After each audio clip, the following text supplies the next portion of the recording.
população da Grande São Paulo está em risco de viver uma nova crise hídrica, ainda mais grave do que a registrada nos anos de 2014 e 2015, quando os sistemas Cantareira e Alto Tietê quase secaram. Desde outubro de 2020, as chuvas na região estão abaixo da média, e o último outono foi o mais seco em 20 anos, com um recorde em abril, quando choveu apenas 7% do esperado para todo o mês. Dados da Sabesp mostram que hoje todos os reservatórios estão no pior nível dos últimos 5 anos. No conjunto das represas, o volume de água é 20% menor que o registrado em 2013, ano anterior à última seca. A situação é tão grave que especialistas em recursos hídricos avaliam que a Sabesp e o governo de João Dória devem reconhecer o problema e começar a aplicar medidas para a redução de consumo de água imediatamente. Amaury Polache, conselheiro do Observatório Nacional dos Direitos à Água e ao Saneamento, explica que a devastação ambiental e a falta de programas de proteção e recuperação dos mananciais são a principal causa da crise. É uma situação bastante preocupante, né? E que mostra que nós estamos num processo de redução, né, forte de chuvas e também de desmatamento e agressões aos mananciais, né, degradação das áreas de mananciais, que todos esses fatores somados, né, levam a cada vez mais um esvaziamento dos reservatórios na região sudeste, principalmente aqueles que abastecem aqui a região metropolitana de São Paulo. Muitas vezes nós temos visto aí um processo até de negação dessa situação crítica. Isso, e na crise que se iniciou em 2013 e se prolongou até 2015, isso foi extremamente prejudicial. E já se adotarem medidas que possam restringir a demanda, né, de uma forma equilibrada e justa, ou seja, fazer com que haja incentivos para a população e também o setor econômico reduzir o consumo de água ou utilizar a água de forma mais racional, sem desperdício. Do outro lado, é fazer o máximo possível uma gestão transparente e aberta a toda a população que está envolvida nesse processo. A Sabesp, no entanto, já se posicionou minimizando a crise e afirmando não ver necessidade de racionamento de água nos próximos meses. Mas na periferia da capital paulista, as memórias de dias sem água e armazenamento feito em garrafas PET e bacias ainda estão na mente dos moradores e são revividas todas as noites e em muitos finais de semana. Moradora da Vila Formosa, na zona leste da cidade, a artesã Fernanda Marques relata que tem dificuldades em realizar tarefas do cotidiano por conta dos constantes cortes no fornecimento de água. Aqui nós enfrentamos todos os dias a falta de água. Por volta das 20 horas ou até antes, a gente já percebe que o fluxo ele vai diminuindo. Lá para as 8h30 a gente já vê que não tem água nenhuma assim da rua, né?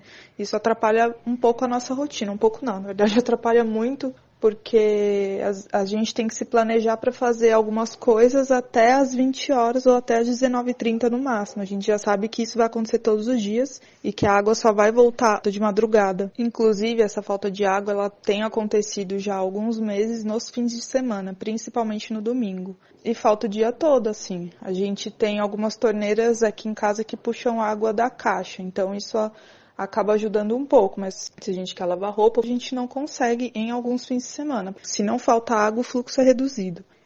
A gente tem que abrir bastante a torneira para sair um pouco de água assim da rua. No Jardim das Embuias, na zona sul da capital, a situação não é diferente. A falta de água constante, inclusive, afeta até mesmo os pequenos negócios, como conta o produtor cultural Kleber Luiz. Além da falta constante de água, nos últimos meses ainda pior, né? A gente percebe que aos finais de semana a água fica bem fraca. Tem dias que a máquina de lavar ela nem consegue funcionar, porque a gente coloca a roupa para lavar e a quantidade de água não é suficiente para encher a máquina de lavar roupas e tal, né? E além de morar aqui, eu trabalho no mesmo lugar. Eu tenho um estabelecimento comercial, que é um estúdio de música, que recebe bandas e artistas para ensaio e gravações. A gente tem que limitar aqui o horário de atendimento, porque em torno de 10, 10h30, já é um horário que todo dia falta água. E vai voltar só de madrugada, né? 4h30 da manhã, né? Então, como o estúdio é um estabelecimento que funciona geralmente à noite, né? À noite, à madrugada, a gente fica bem com dificuldade, assim, de fazer os atendimentos atendimentos e tal, né? Então a gente já se organiza para tentar manter a caixa d'água sempre cheia, né? Nos momentos que tem água durante o dia, porque aos finais de semana e à noite, geralmente é os dias que não vai ter água mesmo, né?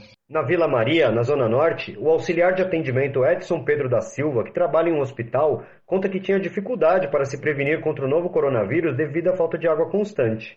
A falta de água que nós vemos sofrendo aqui na região da Vila Maria, né, já faz um bom tempo. E foi num momento muito crítico, né, um momento que há mais de um ano, quando a pandemia, né, começou a acontecer, isso piorou mais a situação, né, que era um momento que a gente mais precisava de água, né, quando eu voltava do trabalho, né, para tomar um banho, né, e outros afazeres, né, domésticos, né, e com essa falta de água acarretou muitos problemas, né, que a gente não estava prevendo, né, e antes o horário que era a partir de 11 horas, começou a diminuir para 10 e hoje em dia tem dias que ele a partir das 8h30 da noite já tem esse corte previsto, né, e isso é prejudicial para todos nós aqui da região, né. E eu, por trabalhar na área da saúde, tinha que ter mais cuidados com a higiene pessoal, né? E com a falta de água no horário noturno, que é o horário que eu estava chegando em casa, isso para mim era super prejudicial de todas as formas possíveis, né? A Sabesp, no entanto, justifica que não há corte no fornecimento, mas sim redução de pressão na rede para reduzir a perda de água com vazamentos. A Mauri Polache explica que essa medida não pode ser usada como justificativa para penalizar uma parte da população. Isso, se feito de uma forma controlada, e é possível fazer isso tecnicamente, não gera falta d'água.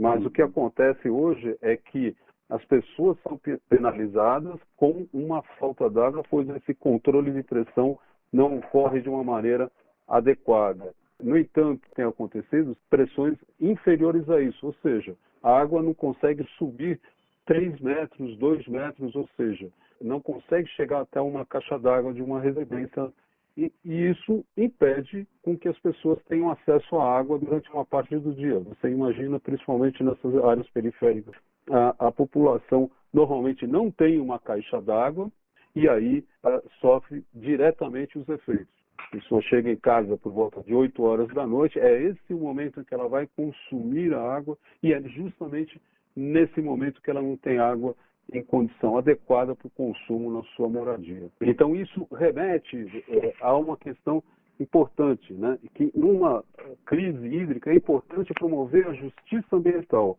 e o abastecimento de água equitativamente distribuído, sem penalizar de forma alguma as populações mais vulneráveis. A expectativa é que a situação das represas tenha um alívio na primavera e no verão, com a volta das chuvas, mas há o risco de o fenômeno Laninha ocorrer novamente este ano, levando a uma nova redução das chuvas. Rodrigo Gomes, Rádio Brasil Atual. Aqui você ouve as notícias que os outros não dão. Jornal Brasil Atual.